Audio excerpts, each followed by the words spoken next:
नमस्कार, हमारा नाम है समरीन और आपने देखना शुरू कर दिया है खबर अनफिल्टर्ड। देखिए, हम आपको बता दें कि रात के तकरीबन 10 बज रहे हैं और इस वक्त भी हमारी मौजूदगी पटना के गर्दनी बाग में।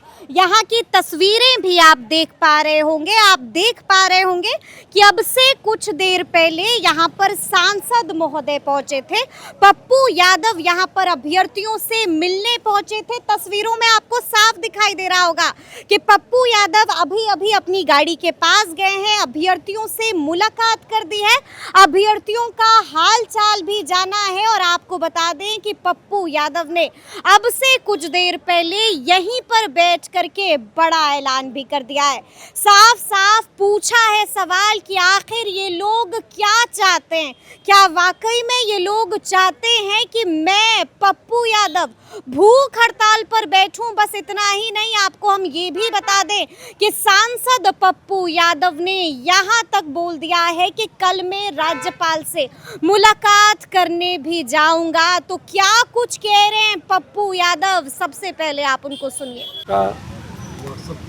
आपने आंदोलन को कमजोर करने का प्रयास किया। अब मुद्दा था TR4, BSSC, BPSC, दरोगा, कई तरह की लाइब्रेरियन, कई तरह के 12-13 मुद्दों को लेकर के लगातार लंबे समय से, फिर हमारे 14 दिन से 17 दिनों से पटेल साहब मृत्यु स्थल पर स्कॉलर, UGC और नीट्स के मुद्दों को लेकर, उम्र के मुद्दों को लेकर, आप डोमिसाइल नीति के मुद्दों को लेकर, इसके पहले असिस्टेंट प्रोफेसर की आपने बहाली की, 100 आपने बिहारी और 500 से ऊपर आपने बाहर को कर दिया। ये जितने मुद्दे हैं उस पर गंभीर सवाल है। इससे पहले दरोगा भर्ती 1000 कुछ का हुआ,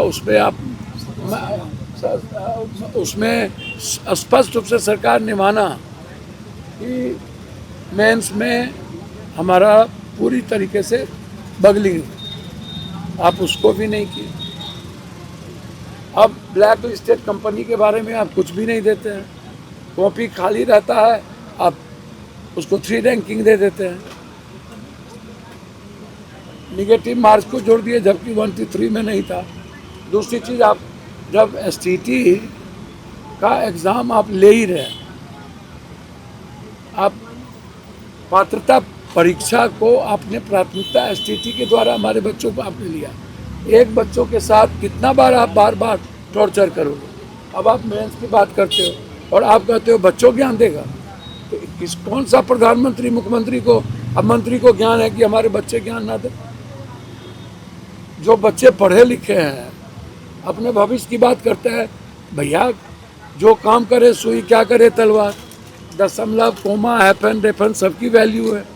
शतरंज से प्यादा को हटा दीजिए तो किश्ती राज मंत्री ये घोड़ा फिल्म राजा को बचा पाएगा क्या? आप इनको हटा करके चाहते हैं बिहार और देश चलाना, इस जन्म में संभव नहीं है। और धर्मेंद्र प्रधान का हश्र आप नहीं देखे हैं तो मंत्री जी देख लीजिए एक बार। हमको लगता है आपकी भी जयपंथी आई हुई है। मिथिलेश तिवारी कहते हैं कि आंदोलन में कुछ भी मांगेगा तो दे देंगे। वो कर रहे हैं। ये कौन है? मिथिलेश तिवारी, शिक्षा मंत्री। मिस्टेक तिवारी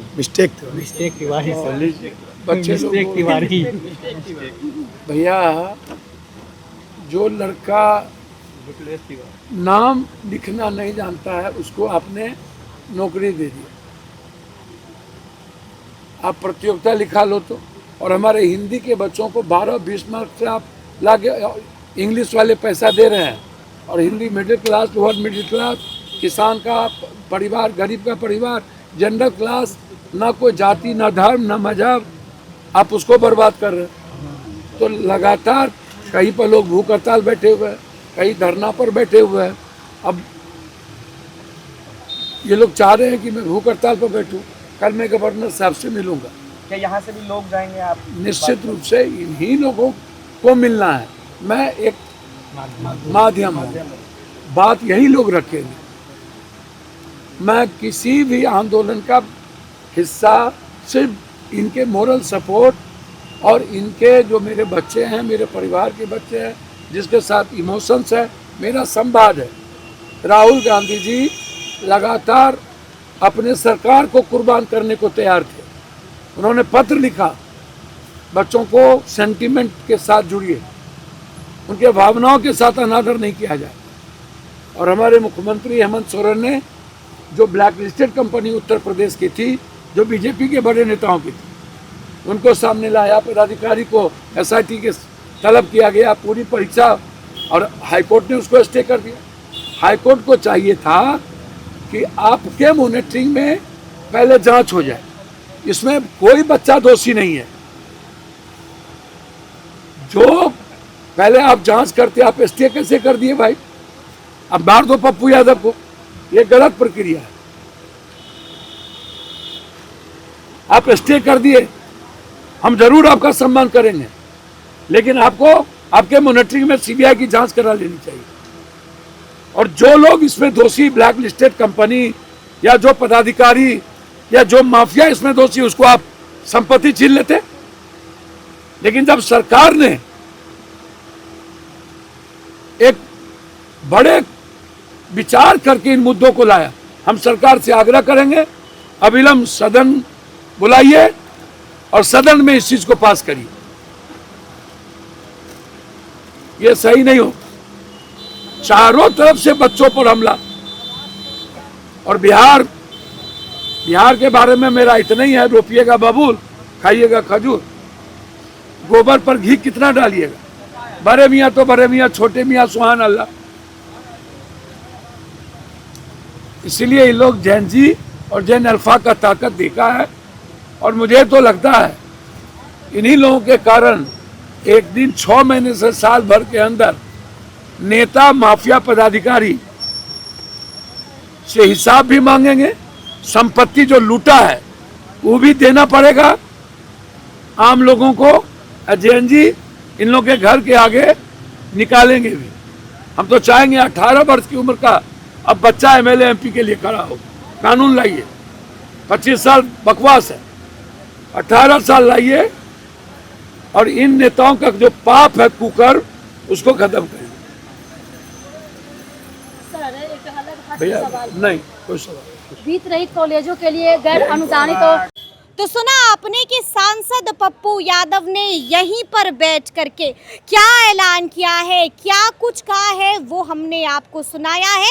तस्वीरें आप पटना के गर्दनी बाग की देख रहे हैं। आप तस्वीरों में देखिए कि पप्पू यादव यहाँ पर आए थे और यहाँ पर आकर के उन्होंने अभ्यर्थियों से मुलाकात भी की है। और ये जो काफिला आप देख रहे हैं, ये काफिला सांसद महोदय का काफिला है।